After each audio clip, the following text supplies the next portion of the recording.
But one question, I don't know if you is that I always got when people found out that I worked on the show was, "Is it real?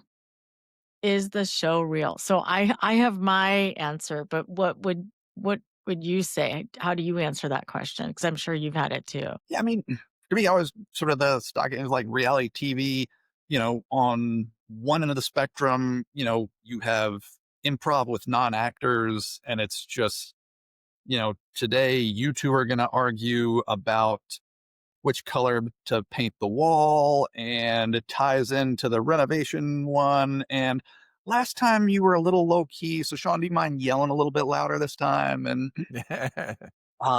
just there's plenty of TV. I'm made some of that, and it's just painful. If you're going to do that work with actors, and on the other end, there's you have sort of the full documentary. If documentary was always real, where nothing is sort of manipulated. Most of it's in the middle, and with 90 Day Fiance, it has the leg up again, just with the basic conceit of these are couples who chose to be together a long time before the show. They're not coming together because of the show. They've, if you do the casting right, which the casting team was great with, they've got big issues to work out. And so, producing wise, it's more building a sandbox, so that, things are going to happen when you've got cameras around.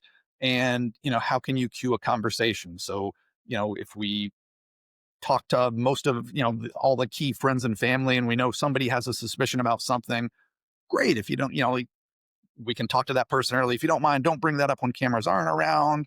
Wait until cameras are around and then bring that up. So it's a produced conversation, but it's still somebody's real concern. And, the couple are giving their real reactions. With 90 Day, that was one of the challenges. Sometimes it's 90 Day Fiance, but shooting for 90 days with, 7 or 8 couples would be horrendously expensive. And so, there are about 20 filming days with each couple. And so when do you bring cameras there? And so, you're trying to anticipate stuff, and you're also trying to get couples to hold off on some of the conversations that they, probably should have had 2 years ago or 1 year ago. Uh, you know, I'd always also get the question something like, do you feel bad about, like, they could have taken care of all these conversations before we started filming. Definitely once we're getting to filming, then I'm asking them not to have them until cameras are around. But, yeah. So, so me, it's one where, it definitely needed producing in terms of making sure cameras were there for the conversations. Uh, but no, it didn't need to be like, okay, today you two are going to argue about this. And, would you mind cursing this time? Because that'll seem better, or whatever else. That seemed like any reality show. If you walk through the door and the camera, whatever, the battery was off, can you walk through the door again? For most reality shows, that's not going to be a problem. That's still on the much more documentary side. And so for most shows that, I certainly wouldn't have a problem with asking for that again.